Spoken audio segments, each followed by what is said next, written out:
আজ বেশ বহু বছর পর তিমির চলেছে হরিপুর গ্রামে।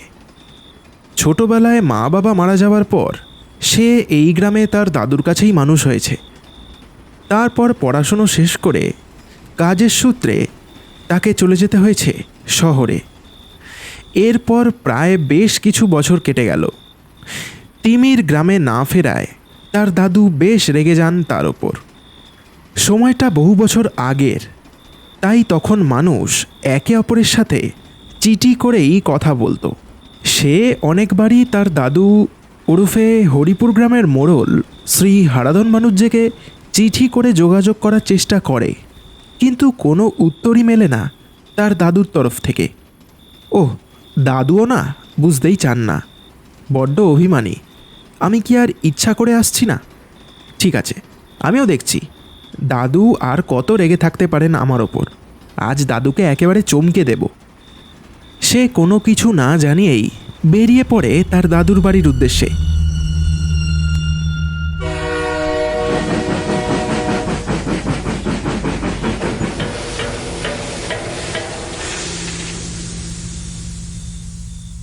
হরিপুর স্টেশনে ট্রেন থামার সাথে সাথে এক লাফে নেমে দাঁড়ালো তিমির। ট্রেনটা তাকে ফেলে রেখে দ্রুত গতিতে ছুটে বেরিয়ে গেল স্টেশন চত্বর ছেড়ে। ও, কত বছর পর আবারও আমি আমার মাটিতে ফিরে এলাম। বড়ই ভালো লাগছে আজ। কিন্তু চারিদিকটা এত শুনশান কেন? কি ব্যাপার? সবে তো এই 6টা বাজছে। বাবা, লোকজন সব গেল কোথায়? আশ্চর্য ব্যাপার তো। গ্রামটা আজও সেই একই রকম আছে, কোনো কিছুই পাল্টায়নি। গ্রাম ছাড়ার সময় তিমির যেমন দেখেছিল, আজও যেন গ্রামটা ঠিক সেই একই রকম রয়ে গেছে। গ্রামের পরিবেশে এসে সে যেন আবারও তার ফেলে আসা দিনগুলোয় ফিরে যেতে লাগলো। না, কোনো কিছুই পাল্টায়নি দেখছি। গ্রামে ফিরে মনে হচ্ছে যেন আমি আবারও আমার ছেলেবেলায় ফিরে এলাম। এ বাবু, আপনি এই রাতের বেলায় এখানে কি করছেন? তিমির অবাক চোখে চেয়ে দেখে একটা লোক, চোখ দুটো কেমন যেন চাপা আর গম্ভীর তার। তিমির লোকটাকে একবার মাথা থেকে পা অবধি দেখে নিয়ে বলল, নমস্কার, আমার নাম তিমির বানুজ্যে। আমি এই গ্রামের মোড়ল হারাধন বানুজ্যের নাতি। ওনার কাছেই যাচ্ছিলাম আর কি। লোকটা এ কথা শুনে যেন কিছু একটা ভেবে নিল, তারপর বলল, আরে হারাধনের নাতি যে। আরে বাবু, আসেন আসেন। আমি আপনাকে আপনার দাদুর কাছে পৌঁছে দিয়ে আসছি।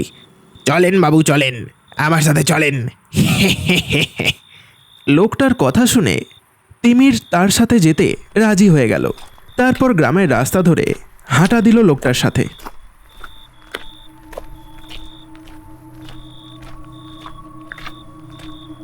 আগে যদি জানতাম আপনি ওই মোড়লের নাতি, তাহলে আরো বেশি সুবিধে হতো আর কি। লোকটা তিমিরকে কি যেন ফিস ফিস করে বলল, কিন্তু তিমির তার কথাটা ঠিক বুঝতে পারল না। কিছু কি বললেন নাকি আমাকে? কই না তো, ওই কিছুই তো বলিনি।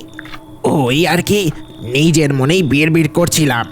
আপনি আপনি আসেন বাবু, আসেন আমার সাথে। এই বলে লোকটা এক নাগাড়ে হাঁটা শুরু করলো। মাঠ ঘাট পেরিয়ে তারা দুজন হেঁটেই চলেছে কোনো এক অজানা গন্তব্যের উদ্দেশ্যে। বলছি, বেশ অনেকখানি তো পথ হেঁটে ফেললাম। বলি, আর কতটা রাস্তা এভাবে হেঁটে যেতে হবে বলতে পারবেন কি? কোনো ভ্যান বা গরুর গাড়ি পাওয়া গেলে ভালো হতো।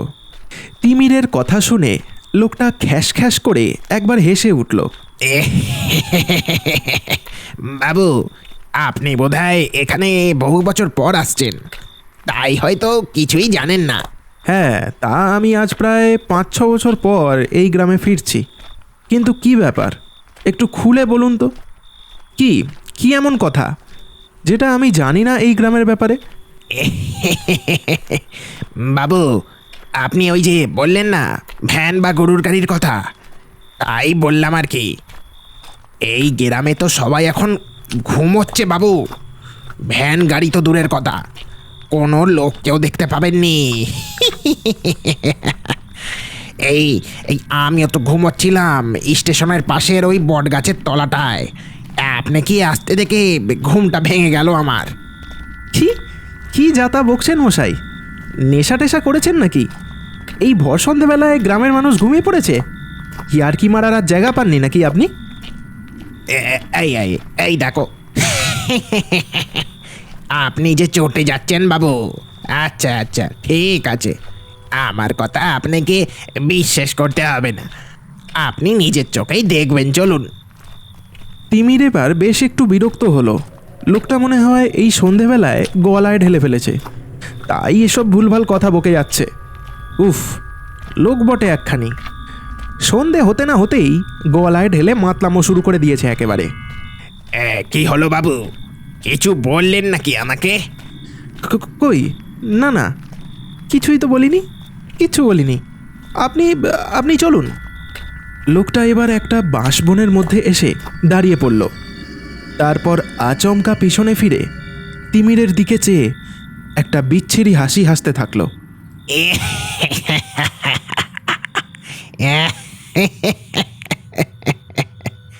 এ কি, এটা কোথায় নিয়ে এলেন আমাকে? এটা তো একটা বাঁশবাগান। হ্যাঁ বাবু, এই বাঁশ বাগানেই তো এক সময় আমাদের ডেরা ছিল, কিন্তু আমার কপাল, কি আর বলি বাবু। কেন, কি কি ব্যাপার? কি কি বলতে চাইছেন কি আপনি? হঠাৎ একদিন গ্রামের ঘরে ঘরে ছড়িয়ে পড়ল ওলাউটো। গ্রামের মানুষ একে একে ওই রোগে আক্রান্ত হয়ে মরতে শুরু করলো। কি কি কি যাতা বকছেন আপনি? বাবু, আমি সত্যি কথাই বলছি বাবু, আমি তো ওই রোগেই ধুকে ধুকে মরলাম শেষ পর্যন্ত।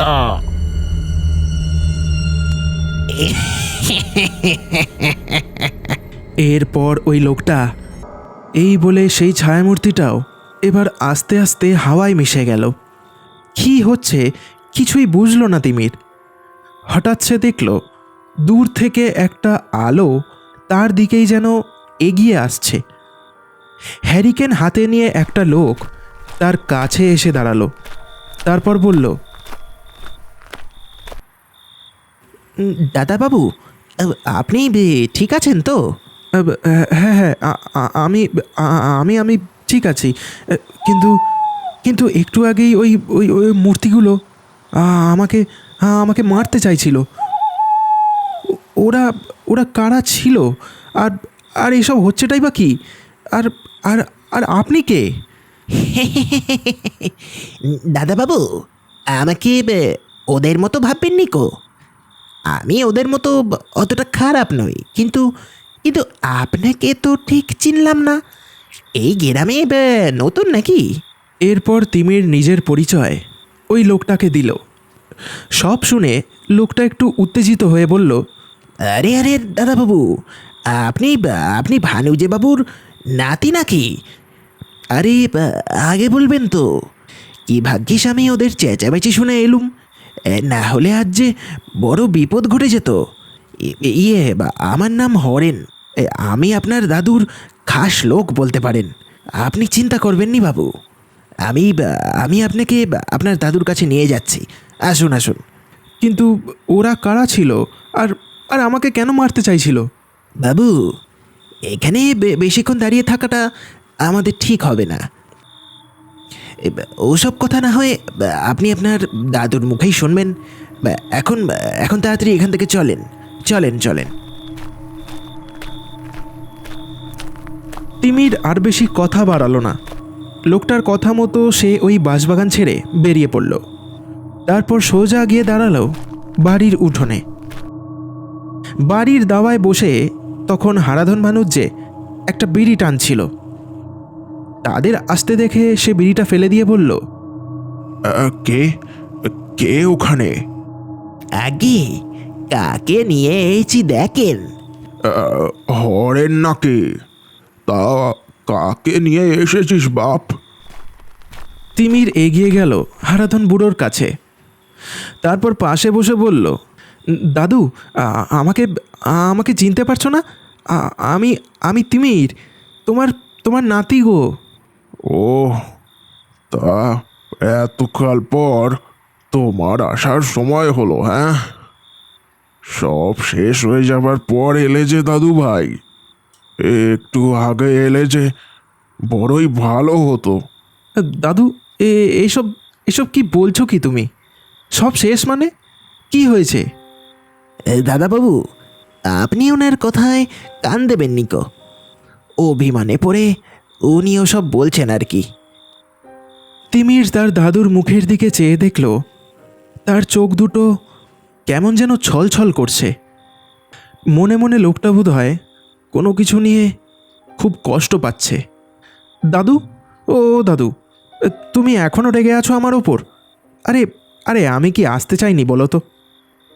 কিন্তু কি করব বলো, শহরে কাজের চাপ খুবই বেশি, তার উপর বড় একটা সরকারি হাসপাতালে আমি একজন নামকরা ডাক্তার। আমার নিজেরই দম ফেলার সময় হয় না। দাদু ভাই, তুমি আমার ডাকে আসনি তাতে আমার কোনো দুঃখ নেই, কিন্তু একবারখানি যদি বছর দুয়েক আগে এই গ্রামে ফিরে আসতে, তাহলে হয়তো আজ এই দিন দেখতে হতো না আমাদের। অকালে অকালে ওই মানুষগুলো খুব কষ্ট পেয়ে মারা গেল দাদু ভাই। সবাই আমার ওপর বিশ্বাস করেছিল, ভেবেছিল তুমি এসে এই গ্রামকে রোগমুক্ত করে তুলবে, কিন্তু কিন্তু তুমি এলে না তুমি। আর তাই এই গ্রামটা নিমেষে উজাড় হলো ওই মারণ রোগের কারণে। তিমির এবার একটু একটু বুঝতে পারল তার দাদু ঠিক কী বলতে চাইছেন। একসময় এই গ্রামে ছড়িয়েছিল ওলাউটোর মতো মহামারী। ভালো চিকিৎসা ব্যবস্থা না থাকায় এই গ্রামের বহু মানুষ অকালে মরেছে ওই রোগে আক্রান্ত হয়ে। এটাই ছিল তার দাদুর আসল অভিমানের কারণ। দাদু, তুমি তুমি এই কথা তো আমাকে চিঠি করেও বলতে পারতে। আর চিঠি দাদু ভাই, তখন যে বড্ড দেরি হয়ে গিয়েছিল। তিমির কিছু একটা বলতে যাচ্ছিল, কিন্তু তার কথাটা কেটে হরেন লোকটা বলে উঠল, বাবু, আজ বড় বিপদ হয়ে যাচ্ছিল জানেন তো।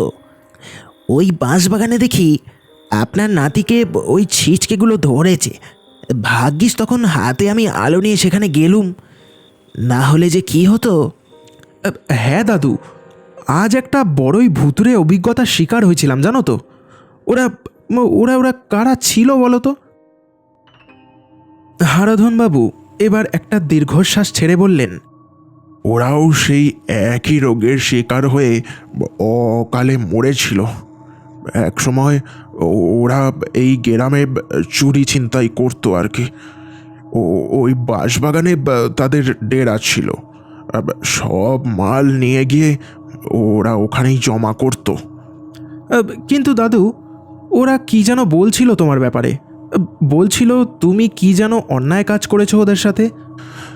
তবে শোনো দাদু ভাই, এই গ্রামে সবাই যখন একে একে মরছিল, তখন তখন ওরাও একদিন রাতের বেলায় সেই একই রোগে মারা গেল। মহামারী এতটাই ভয়ানক রূপ নিয়েছিল যে যে শ্মশানে পর্যন্ত জায়গা কম পড়ে গিয়েছিল মরা পোড়ানোর জন্য।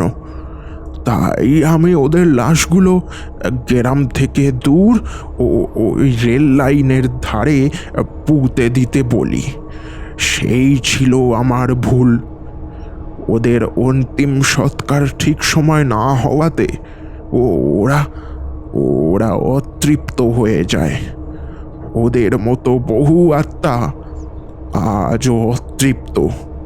তারা সকলেই এই গ্রামের আনাচে কানাচে আজও ঘুরে বেড়াচ্ছে দাদু ভাই, বুঝলে তো?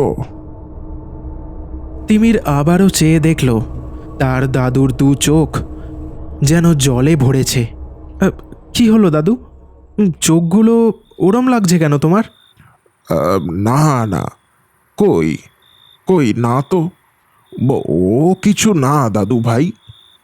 দাদু, তোমার সাহস আছে বলতে হবে। তুমি মহামারীকেও টেক্কা দিয়ে দিলে, হ্যাঁ? তা কি করে নিজেকে বাঁচাতে পারলে ওই রোগের হাত থেকে? একটু বলো না ঘটনাটা। আমার আমার বড্ড জানতে ইচ্ছা করছে। তিমিরের কথাটা যেন হারাধন ভানু যে এড়িয়ে যেতে চাইল। দাদু ভাই, আজ আজ এই রোগ ভোগ নিয়ে আর আলোচনা নয়। তুমি তুমি এতদিন পরে এসেছো এইখানে।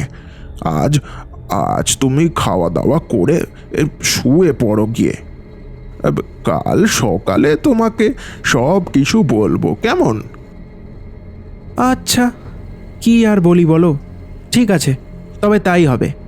কাল না হয় সব কিছু ভালো করে তোমার মুখ থেকে শুনবো।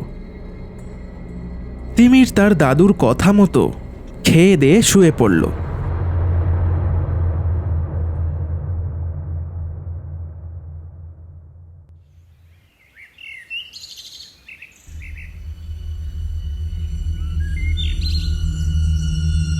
পরের দিন সকালে ঘুম ভাঙতেই সে দেখল সে একটা পুরনো বাড়িতে রয়েছে।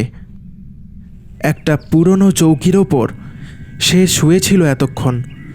ঘরের মধ্যে মাকড়সার ঝুল আর ধুলোবালি, দেওয়ালগুলো খসে খসে পড়ছে। এটা এটা কি করে সম্ভব? কাল তো কাল তো দিব্যি সব কিছু ভালোই ছিল। তবে তবে আজ সকালে এই বাড়ির এ অবস্থা হলো কি করে? সে দৌড়ে ঘরের বাইরে বেরোলো।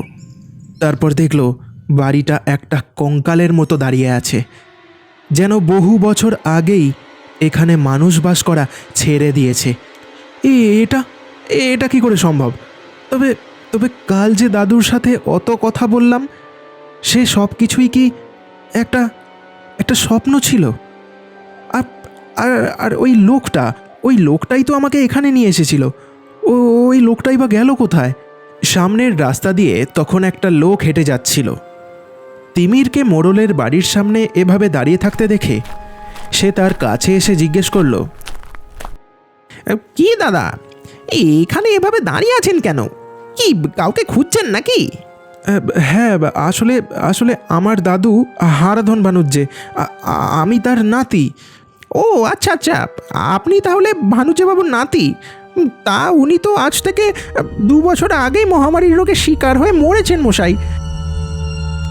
শুনেছি ওনার একটা খাস লোকও ছিল, সেও ওই একই রোগে আক্রান্ত হয়ে এই বাড়িতেই ধুকে ধুকে মরেছিল। আপনার দাদুও এই বাড়িতেই প্রাণ হারিয়েছেন। তাহলে কি এই গ্রামে কোনো মানুষই আর বাস করে না? এই গ্রামে মানুষ তো দূরের কথা, একটা পশু পাখি পর্যন্ত বেঁচে নেই আর। সবই একেবারে উজাড় হয়েছে ওই রোগের কারণে। আমি ওই পাশের গ্রামে থাকি, মাঝে মাঝে এখানে কাঠকুটো কাটতে আসি। এখানে তো বহু বছর কোনো মানুষের দেখা পাওয়া যায়নি, তাই আপনাকে দেখে আমার বড় কৌতূহল হলো। তিমিরের মাথাটা যেন ঘুরে গেল এসব শুনে। গতকাল রাতে সে তাহলে তার স্বর্গীয় দাদুর সাথে কথা বলেছিল। ভেবেই যেন তার গায়ে একবার কাঁটা দিয়ে উঠল। হয়তো হারাধনবাবু তার শেষ না বলা কথাগুলো তাকে বলার জন্যে এইসব ঘটিয়েছিল গতকাল রাতে, এমনই মনে হলো তার।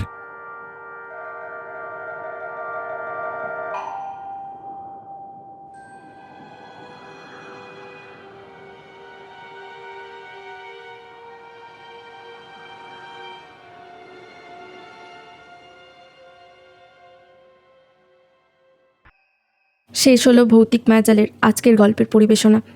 গল্পটা কেমন লাগলো সকলে কমেন্ট করে অবশ্যই জানিও। গল্পটা যদি ভালো লেগে থাকে তাহলে একটা লাইক করে দিও, আর চ্যানেলে নতুন হলে সাবস্ক্রাইব করে দিও, আর যত পারো বন্ধুদের সাথে শেয়ার করো গল্পটা। আবার দেখা হচ্ছে নতুন কোনো এক গল্পে। ততদিন সবাই সুস্থ থাকো আর এভাবেই আমাদের পাশে থাকো।